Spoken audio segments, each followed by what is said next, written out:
Hey, Caro. Hey. What's going on? I turned 15. You're not 15 years old, Caro. 15 seasons of Shamba Shape Up. Yes. Welcome to the 15th season of Shamba Shape Up. We have traveled all over East Africa to find hard-working farmers. We want to celebrate them while giving them the knowledge they need, so they can adapt and make their farms more productive even while the climate changes. We want to support them to get better yields and increase their income. We will see how farmers can benefit from our experts' advice while learning from each other in so many ways. Join us on these journeys and share in the farmers' experiences on the Shamba Shape Up Safari.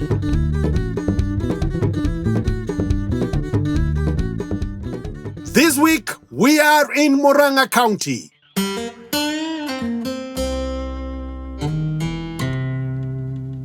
My name's Mercy Kiama. I'm a farmer, and I started farming 4 years ago, but phone call farming.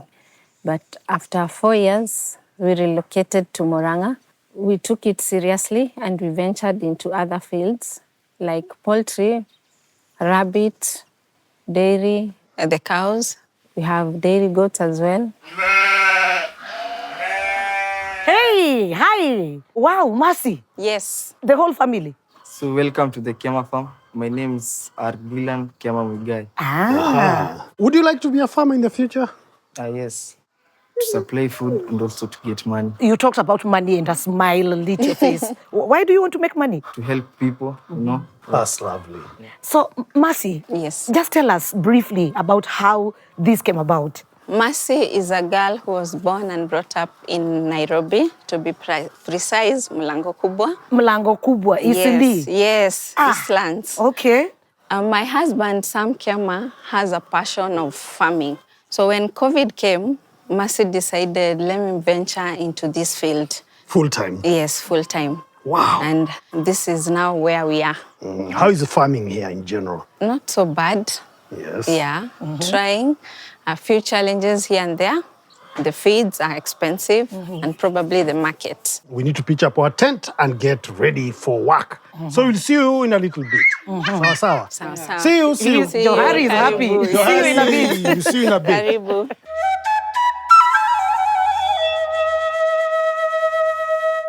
Mercy spends most of her time taking care of her layers. This is her main income activity. How can she ensure that she gets good, healthy eggs? I know just who to call. Riz Pawangare from Kenchik is here. Kenchik are the experts in all things chicken, and so Mercy is in good hands. From the look of things, Mercy has done a good job. She has a good house. The ventilation is good enough. East, west, north, and south, she has a lot of ventilation. And the spacing for the bird is good. 2 square feet per bird. Adequately, you can see there are no congested birds in the area. And then the drinker also, very few leakages on the floor. Yeah. And the bird, the plumage looks well. It's a healthy bird, considering that her vaccination is also well covered. For a healthy egg, you need a bird that is also very healthy. I like what I'm seeing. Maybe if you can tell us, how many birds do we have in here? I have 500. Are you getting profit out of it? Yes. They just started laying. Yes. So I'm getting orders for the eggs. How old are they?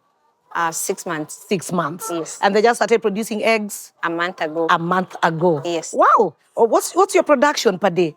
12 to 13 trays currently. 12 to 13 trays per day. Per day, yes. Now, at 78% production, Mercy is just climbing to the peak.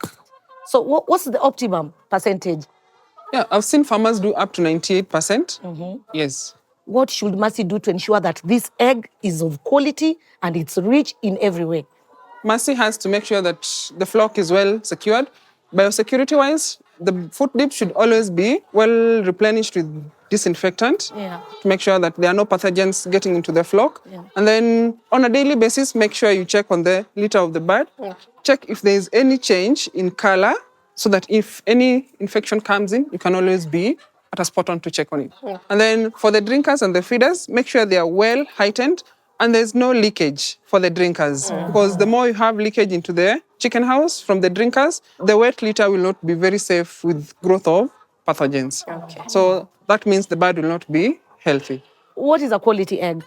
Now, from the flock, the egg should have a strong shell, not easily breakable. And then for the layers, we expect the shell to be brown. Yes, not wrinkled, not whitened, brown egg. With no dirt, making sure that the laying boxes are clean to make sure the egg is not coated with any That. litter or dirt. So, Rispa, that is what a farmer can see. But is there more that a farmer needs to know?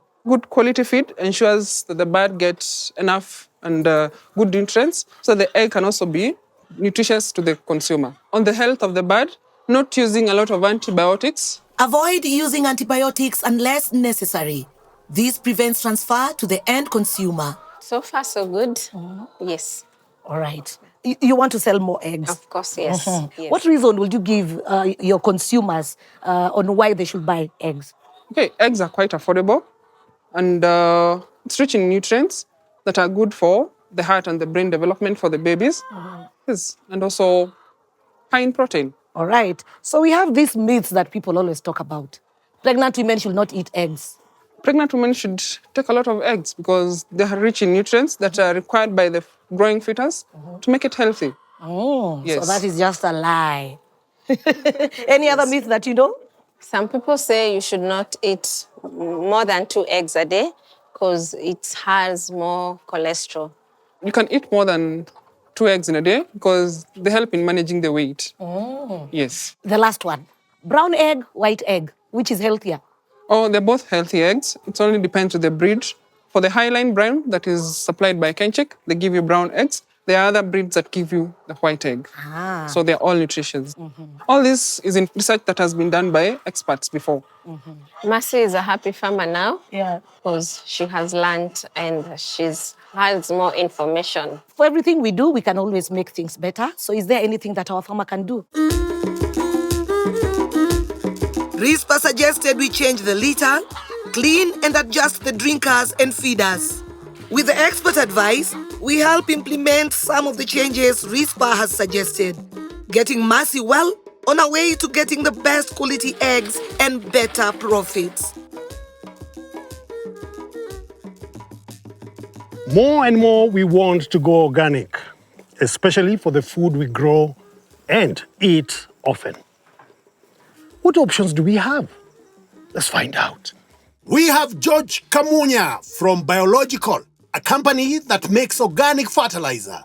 I would really like to hear more about this fertilizer. What kind of fertilizer do you use in your farm? I use organic, Yes. chicken manure and cow.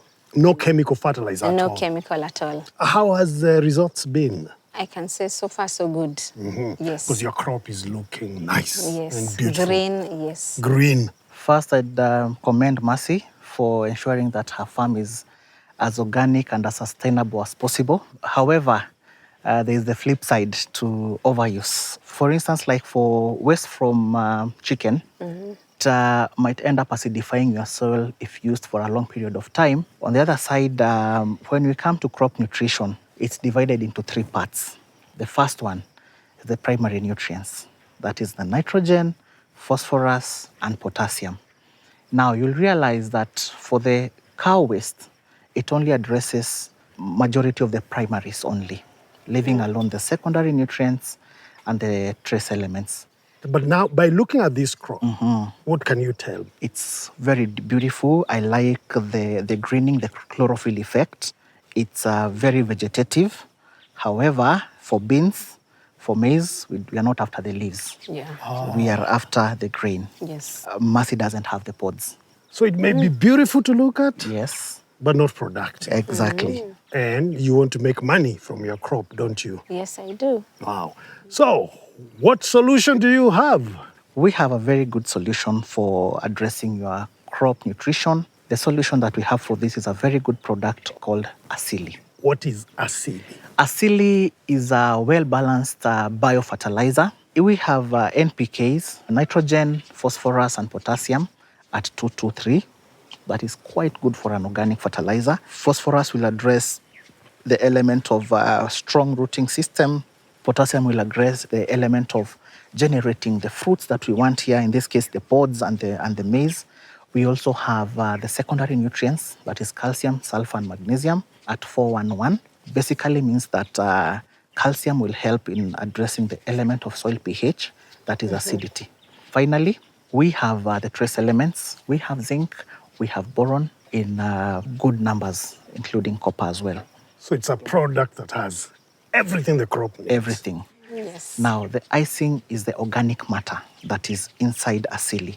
It is bio because it has a key ingredient called BioChar. And BioChar is basically biological charcoal. BioChar in itself has a high pH.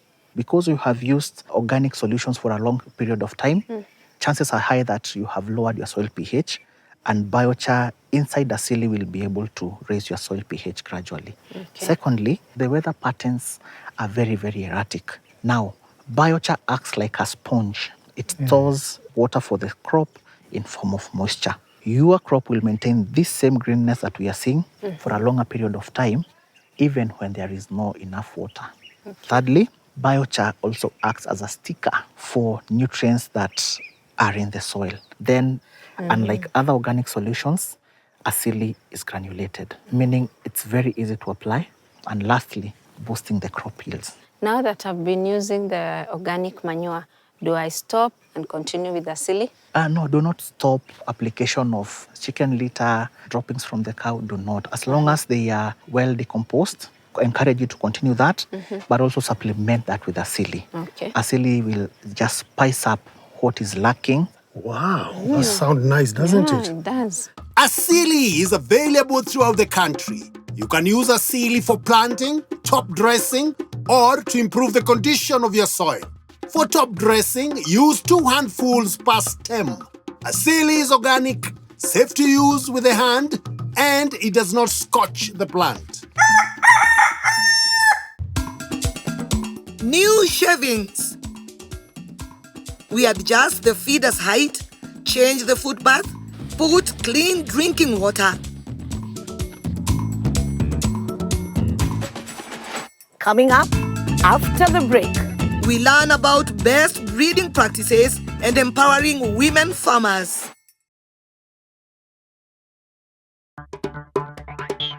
Welcome back to Shamba Shape Up. In this part, we look at how to get the best producing cows and how women farmers can get empowered. Meanwhile, the chicken house is looking good. The foot bath has been refilled to stop disease getting to the chickens.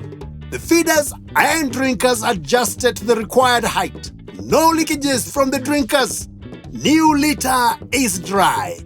Happy chicken, more quality eggs. Most farms in Kenya are run by women. They are the ones who see to the day-to-day management. How can we, as women, ensure that we are protected, educated, and empowered? We have Anne Moravi from Women Farmers Association of Kenya, WAFAC, here to help Mercy understand the importance of the organization and to help her become a member. So, Mercy, Yes. maybe if you could tell me what brought you women together? These women are my friends, like they are my pillars. We are together in the farming of the poultry. Yes. So, Anne, they've been doing poultry farming. Yes. So, how can WAFAC come in and help them? So basically, WAFAC, that is Women Farmers Association of Kenya, is an umbrella organization that brings women farmers together to create a platform for them to learn how they can be able to have sustainable farming practices as they make income out of their farming. We want to bring women farmers together for capacity building and training. So we'll create sessions whereby we bring our farmers together and we share ideas. We empower you more if it is, for example, now poultry. We bring an expert in poultry, whereby you must be able to get more knowledge on poultry farming. If it is, for example, dairy farming, we get an expert on dairy farming. That is not through WAFAC. That is one of the objectives through capacity building and training. We also assist our farmers through mentorship. So we'll also have those sessions whereby we mentor our farmers to become better in the specific areas that they are practicing. We also do exchange programs as WAFAC. For example, we have our sister organization from Germany, Bavaria Farmers Association, in short BBV Liz. They organize for us our exchange programs whereby the Kenyan farmers are taken to Germany to learn more on various aspects.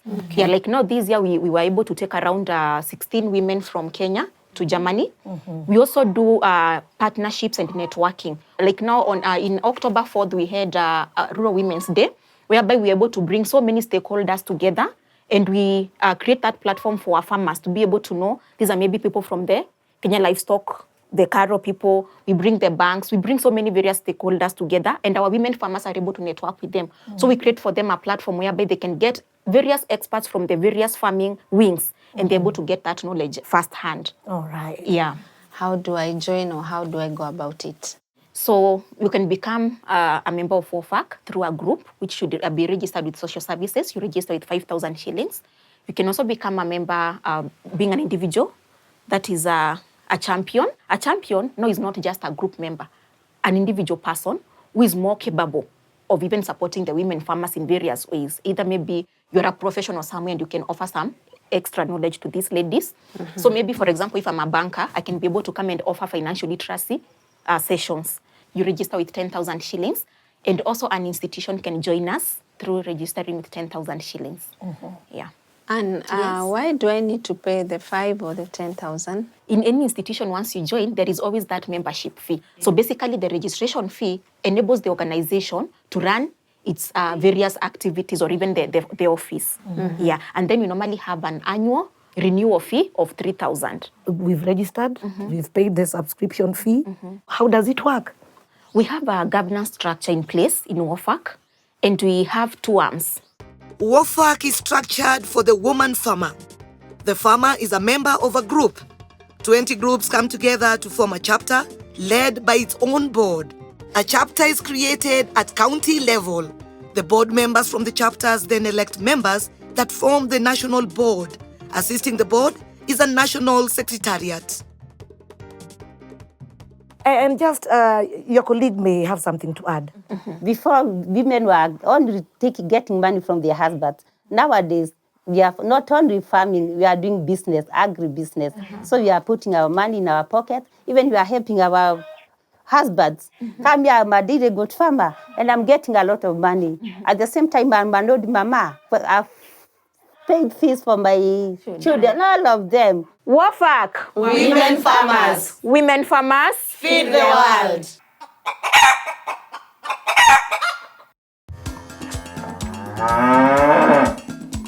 In order to get a good, healthy cow for the best production, you must do good breeding.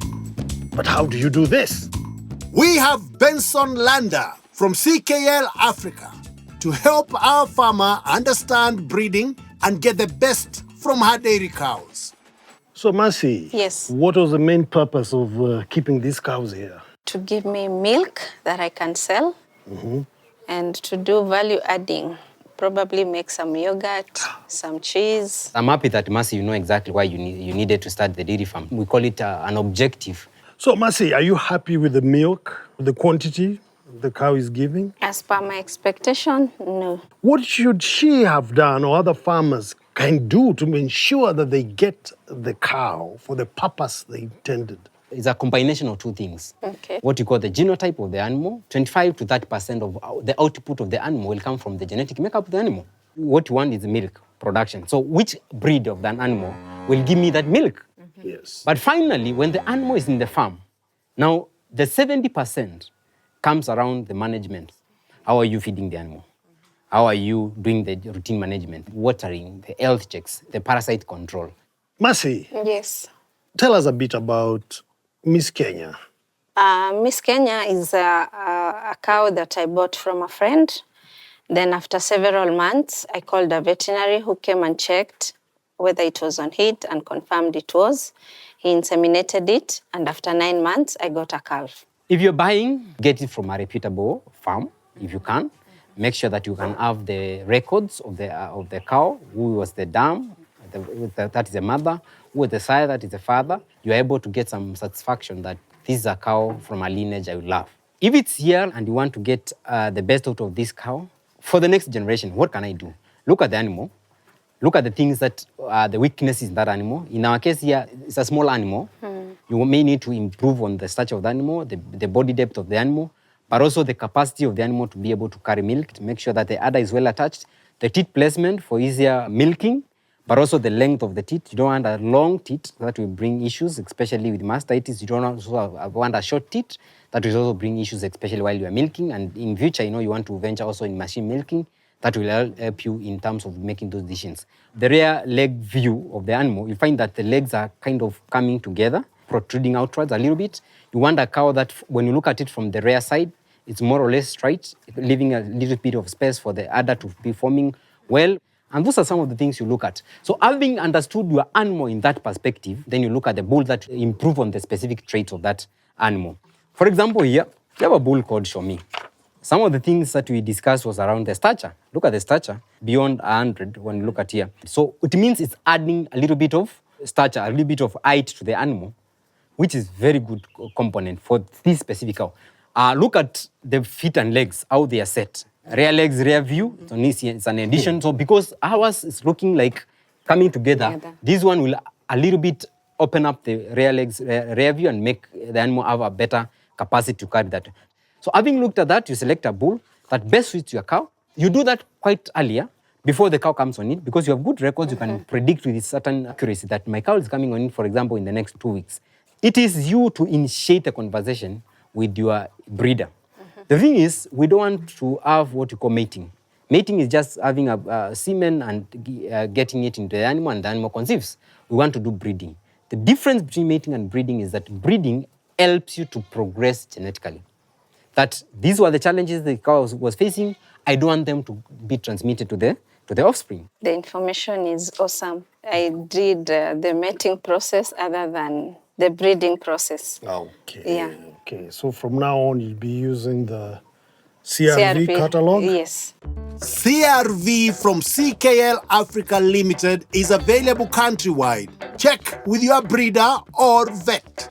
CRV will ensure you get healthier cows that can fight disease. And with climate change, you can also get efficient cows that consume less, but with the potential to produce over 30 liters per day. This is great because Mercy's cow has been doing 10 liters per day. We now need to make sure Mercy also gets the 70%, managing the cows well. So let's get to work. It's time to shape up the cattle shed. We start by creating good partitions that allow the cows to sleep comfortably. Speaking of comfort, we get to cleaning the feed trough and the sleeping area. Feed is important. A mix of silage and hay has been recommended by the experts to increase milk production. We also add wood shavings to make the floor dry and comfortable for the cows.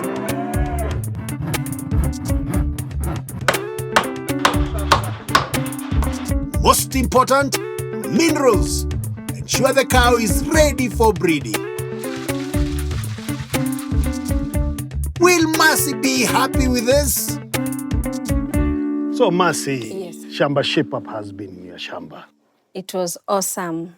Awesome. I learned so many things, a lot of changes. It looks very good. I'm sure the cows are also feeling the change. Next time we come, what Yes. changes will we expect to find? A lot of dairy cows.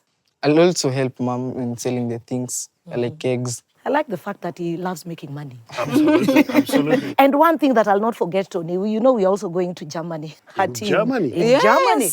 Our work here is done. That's right. So we'll see you in the next Shamba Shape Up!